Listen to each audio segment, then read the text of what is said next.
I'm Peter Capolino. I'm the founder of Mitchell & Ness Nostalgia Company here in Philadelphia.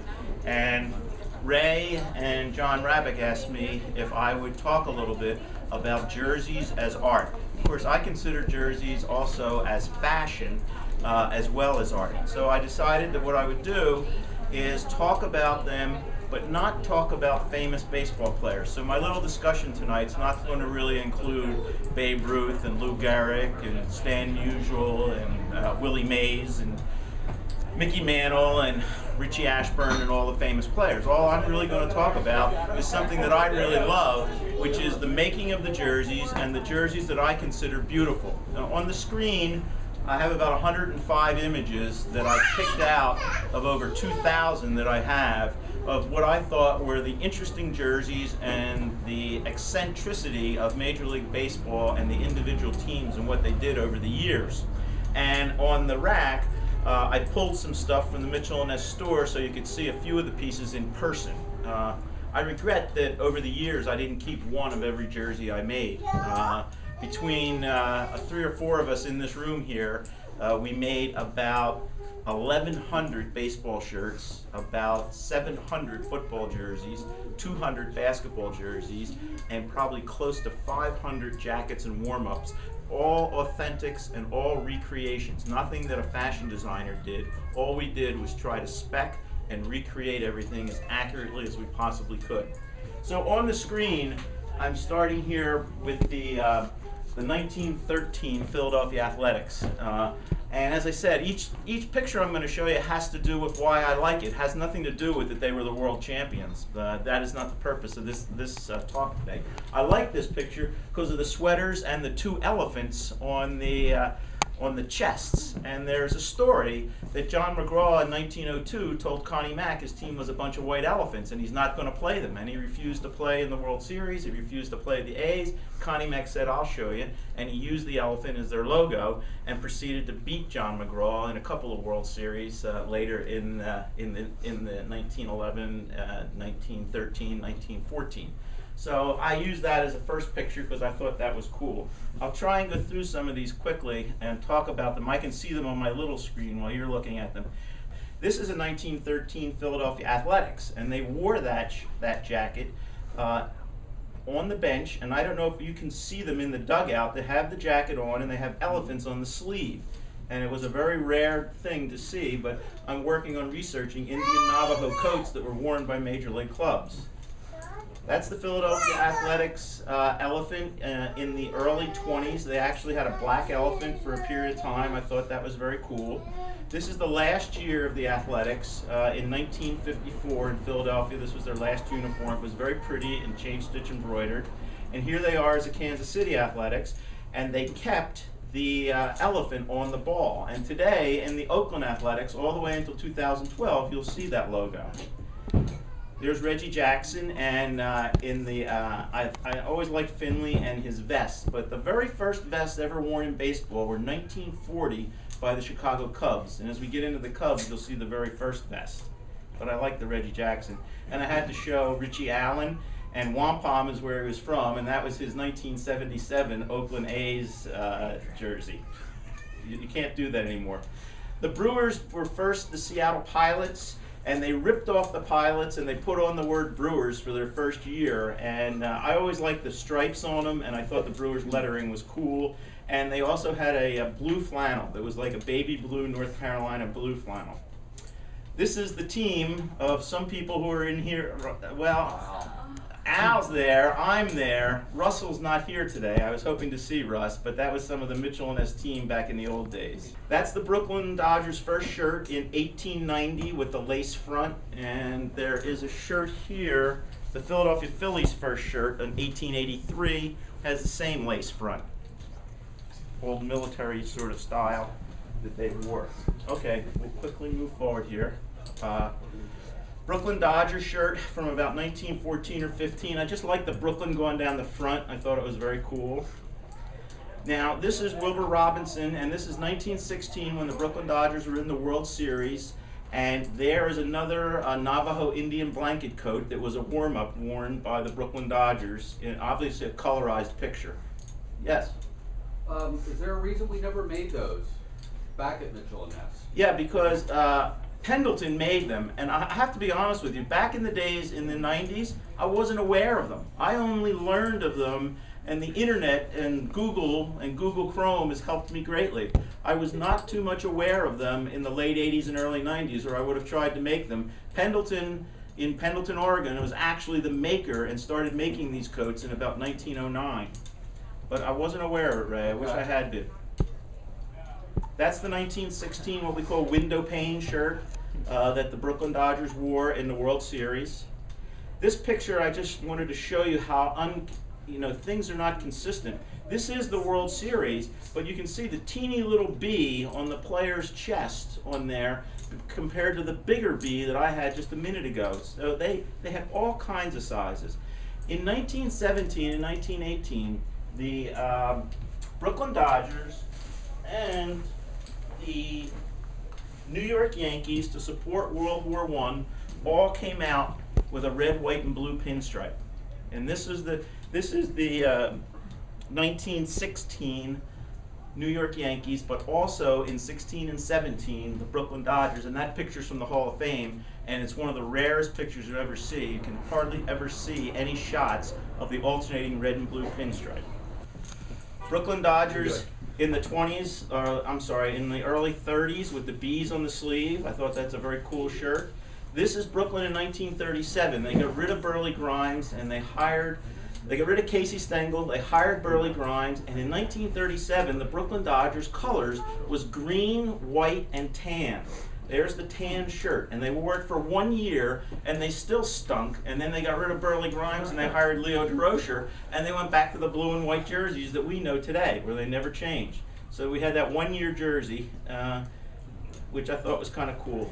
Satin jerseys between 1944 and 1949 were the rage, because lights were just coming on, and the lights reflected off the satin jerseys. The only satin jersey that I brought with me that I could find is a 1949 Detroit Tiger satin, just so you could see. They actually did wear them at night for night games. And this was, now Brooklyn had 2 different shades of satin.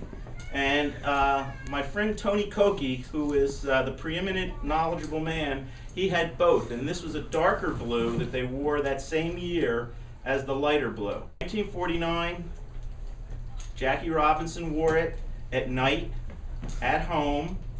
And just to prove it, because lots of people think I'm crazy, this is an entire team picture of the Brooklyn Dodgers in their 1949 night satins.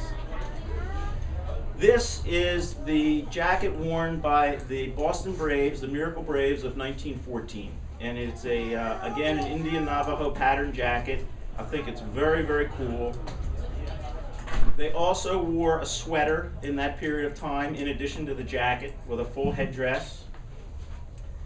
Here is the Braves in 1948 with their satin.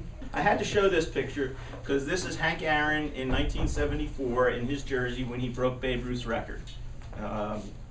Hank Aaron, interesting character. He never believed he wore a zipper front shirt in 1957. I couldn't convince him, even though I showed him pictures of himself. St. Louis Browns became the Baltimore Orioles in 1954. In the early days, I like this picture because it's a 2-color, 3-dimensional 5 and 2-color, 3-dimensional browns with satin incorporated into the jersey. So I always thought that was kind of cool, all those elements in a jersey in the 40s. And so I wanted to show you a picture of that. And the little patch was worn by every team in baseball in 1944 and 1945 to celebrate World War II. Eddie Gaedel, the little midget, came to bat once in 1951, wore a 1/8. So we have 2 of our old Mitchell & Ness guys here wearing the Eddie Gaedel 1/8 shirt. So I thought I would show you that because that was Bill Veeck's invention. It was kind of cool. This is the shirt that I was giving that interview to, you, Adam? Yeah. Yeah, Adam, about the Cardinals. And I'll stop and tell you the story quickly, and then if I have to shut up totally, I got to get the story in. February of 1922, Branch Rickey is the vice president and general manager of the St. Louis Cardinals. He's invited to a Presbyterian church luncheon in Ferguson, Missouri. He goes to the luncheon, and Ellie Mae Schmidt doesn't know how to decorate the place settings in February of 1922. It's cold out, she looks out, and she sees this tree with just no leaves and just branches on it. Get it? Branch? And she sees two cardinal birds perched on the branches.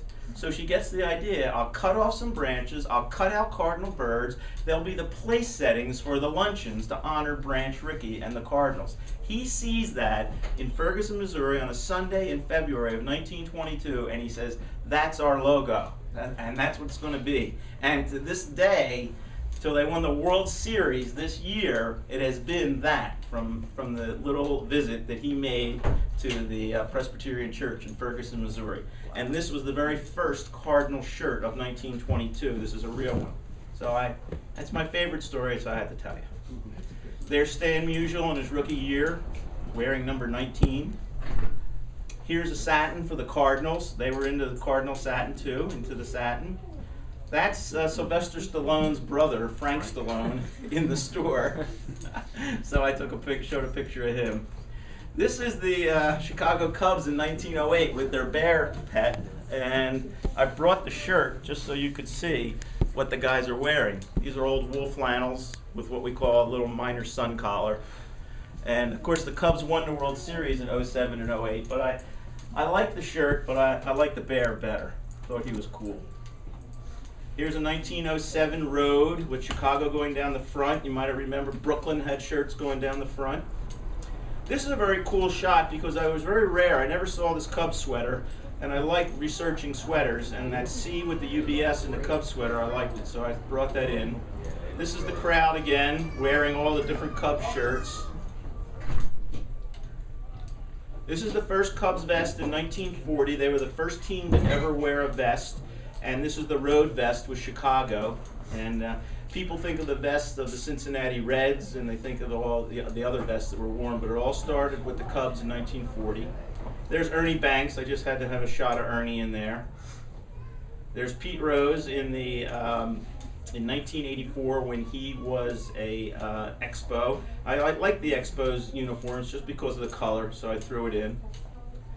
This is Beth Reisman, who is a friend of mine, and she's there with Rick Barry at a convention, and she's wearing the 1903 New York Giants shirt with the NY and the black shirt pullover. And Beth's cute, so I always kept her picture, so I thought I'd show it to you. There's Barry Bonds. he has the shirt on too and a card. Here's a 1911. We outfitted the San Francisco Giants in 2002, and they wore this jersey. That's a complete flannel uniform. And John McGraw came out in 1911 to intimidate the Philadelphia Athletics, but he lost the World Series to the Athletics and never wore the uniform again. So it's a black wool with a white NY on the sleeve. This is 1913, and it was very interesting because the managers could control what they're doing. This is a violet NY. John McGraw was a fan of NYU, the University of New York, and their basic color was violet. So he made his NY violet. He even had the pinstripes on his jerseys violet. So there wasn't white and navy pinstripes, they were white and violet pinstripes. Well, I had to show you the Colt 45, the politically incorrect Colt 45. Major League Baseball, after 2 years, made them get rid of the gun, the smoking Colt.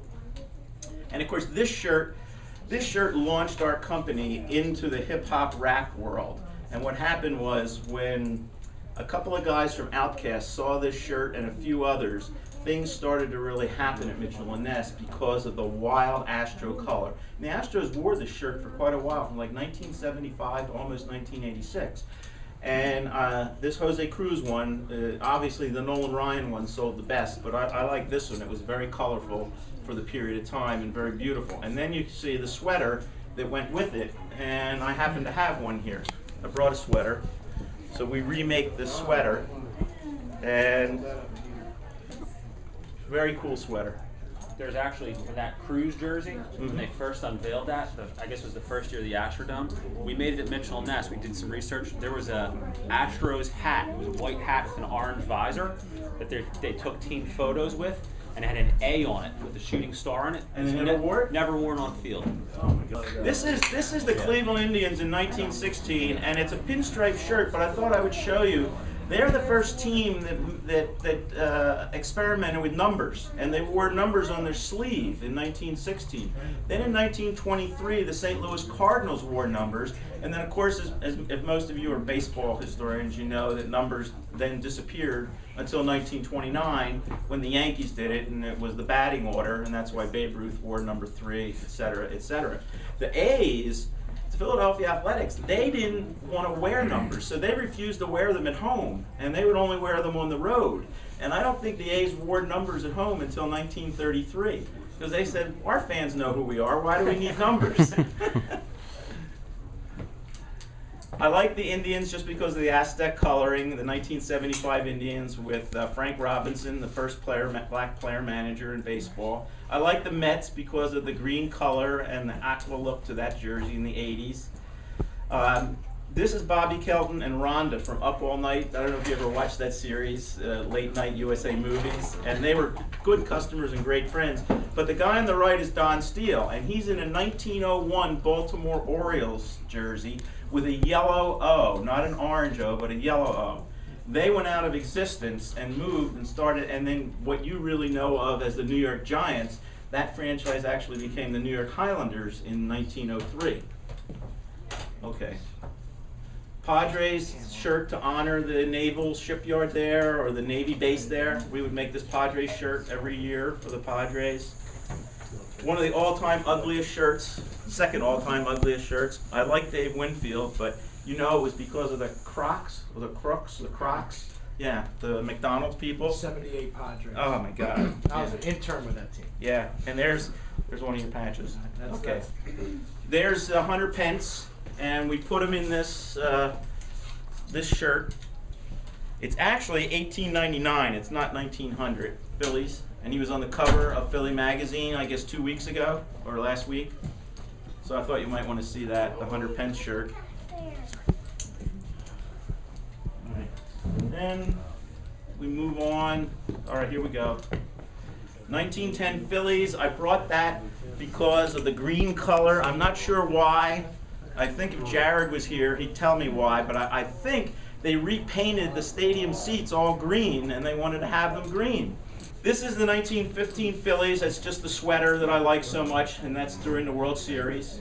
This is the 1915 team with their plain P. The Phillies have the worst uniforms ever because all they did was put a P on, and John and I were talking about it. After 1899, they never acknowledged Philadelphia or anything. They didn't put Phillies on their shirts again until 1935. So there was the most boring shirts in the world, and it's our hometown team that we love so much. This was interesting. The very first All-Star game was in Comiskey Park, and the National League was the visitors, and this was their uniform. And what I like about this, I hate to drag you into just what I like, but you know, I've got you, you can't. Look at the style of number 1. I had never seen a style like that on a player number that they used during that All-Star game. So I thought that was very cool. Here's the Phillies again. This is one of their first uniforms in which they have Phillies. It's actually chenille, or you know what the varsity letter looks like, a real fuzzy varsity letter that you would get. That was the fabric material that they used for that shirt. Do you still sell those?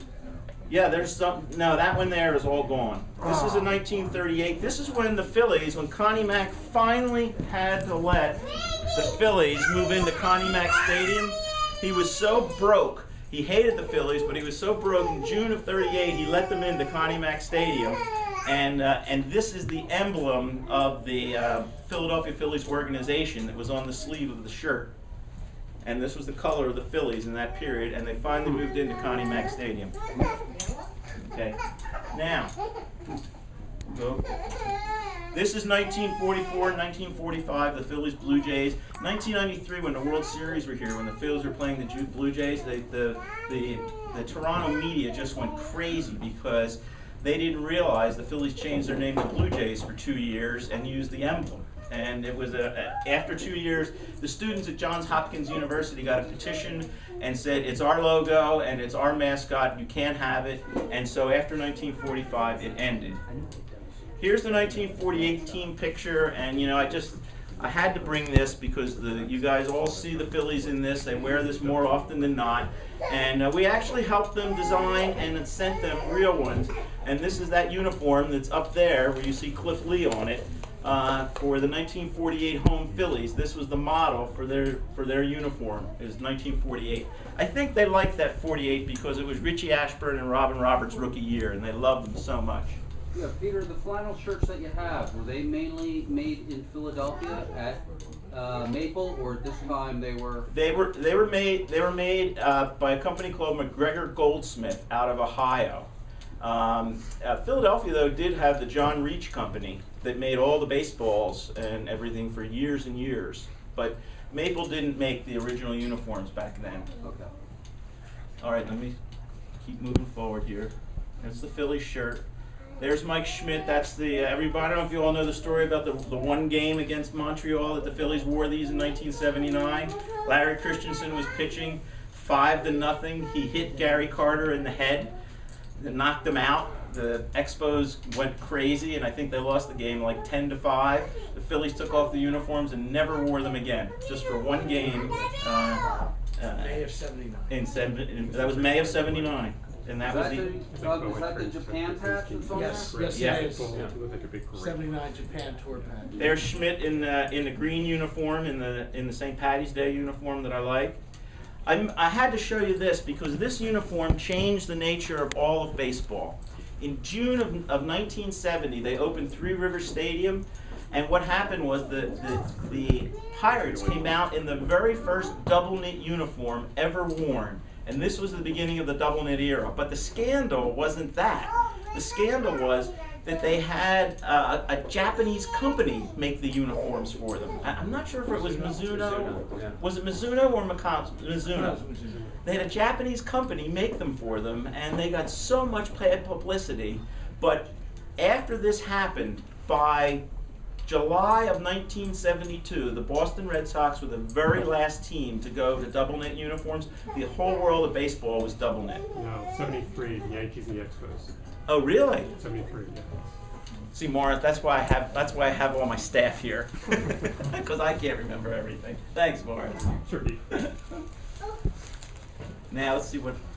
Oh, this is this has been voted by magazine after magazine as the all-time ugliest uniform that was ever made. This is the 1979 Pittsburgh Pirates.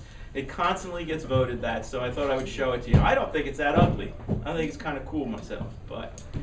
This is the Cincinnati Reds' first uniform in 1869. They were the first professional baseball team where they went undefeated. I forget what their record was, but it was undefeated. Now this is an 1896 Cincinnati Reds uniform, a real one from my friend that was worn by a guy named Dummy Hoy. I had no idea who Dummy Hoy was. You're shaking your head. I had no idea. And apparently Dummy Hoy was deaf. And the umpires had to figure out a way to tell him if it was a ball or a strike.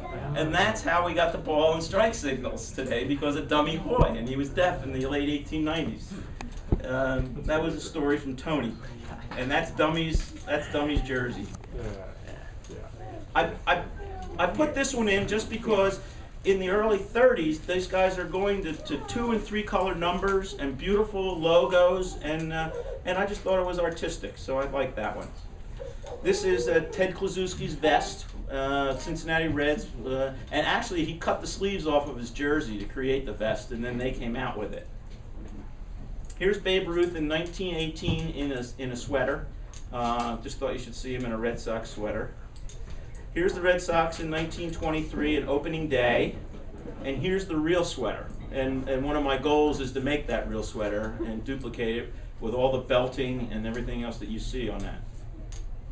That's Rhonda and Bobby. That is Ted Williams 1930. I'm sure you want to see Ted Williams 1939 shirt. And there's Rhonda in Carl Yastrzemski's 1969 Red Sox shirt.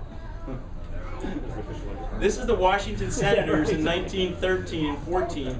Beautiful long sweaters that they wore with a very, very old English W on them. Okay. Here is Walter Johnson. He was jumping to the Federal League, and the magazine depicts him in his Navajo Indian blanket coat. And here's a picture, I don't know how well you can make out, of the Navajo Indian blanket coat with the Old English W on the sleeve.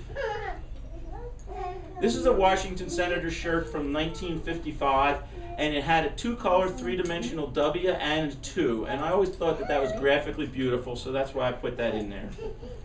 This is the 1927 home Detroit Tigers. This is a real one. They put a tiger face on their home jersey. They had a tiger face on their road jersey. And the next year, they wore the word Tigers on the road, and they got rid of the tiger face. So for 2 years, they wore these jerseys, which I thought was artistically interesting.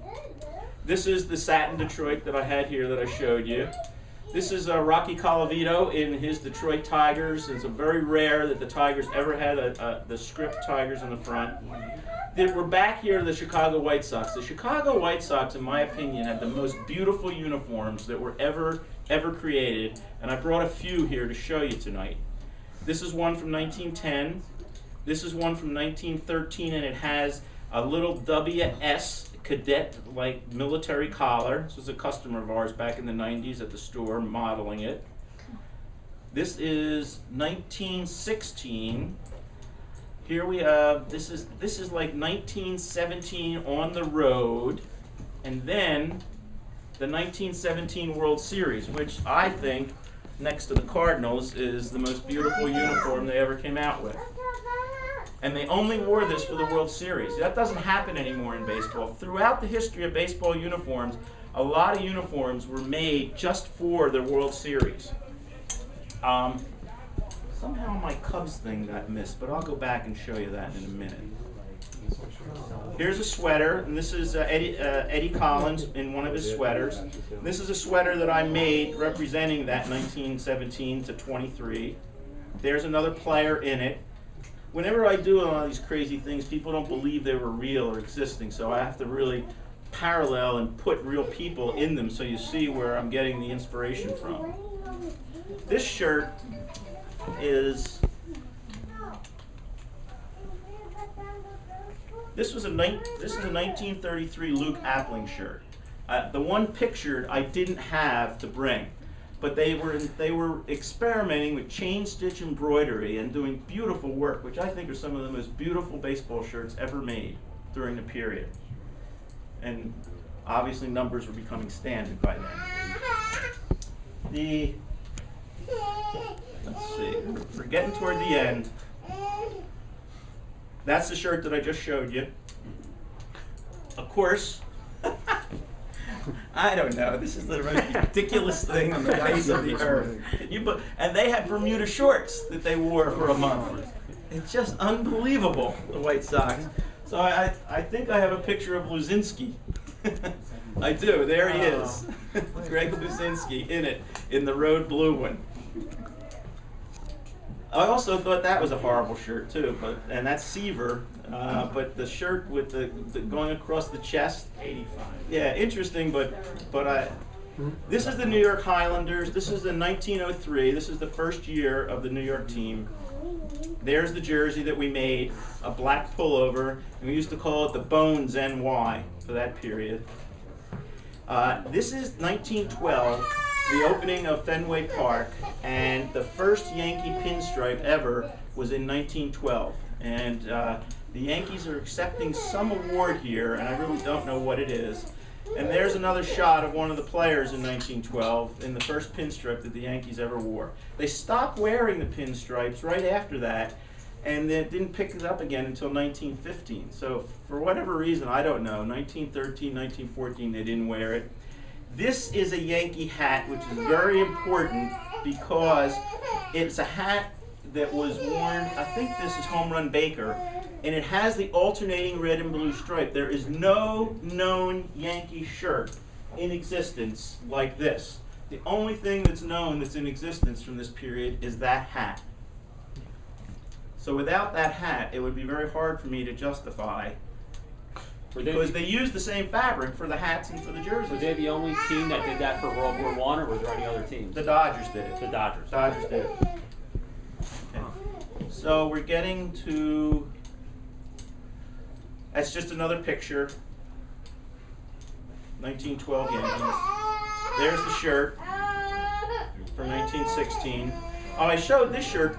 George Halas, the creator who helped create the NFL, who owned the Chicago Bears, George Halas played for a short period of time for the New York Yankees in 1919.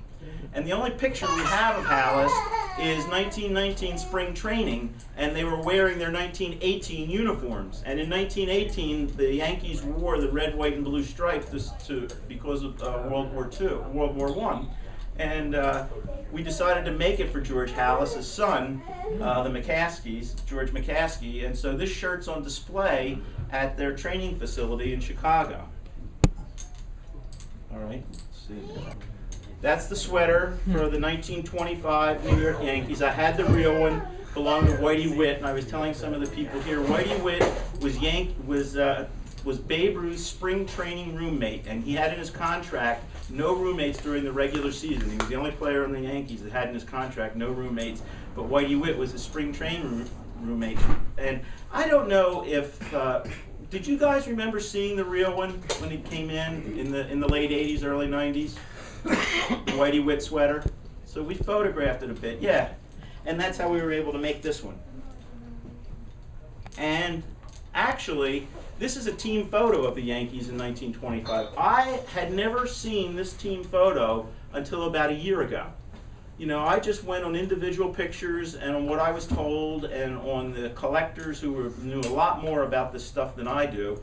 But I came across this picture, and there it was, the whole darn team in the sweater.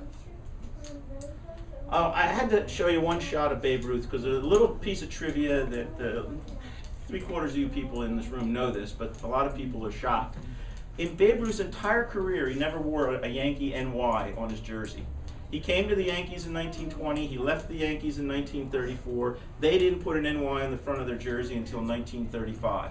So Babe Ruth in his entire career never wore, when you see pictures of Babe, it's war bonds, uniforms, or retirement, or thinking, but there was never an NY. And so I just thought I would mention that little trivia fact. And there's Ray with Senator Connie Mack and Russell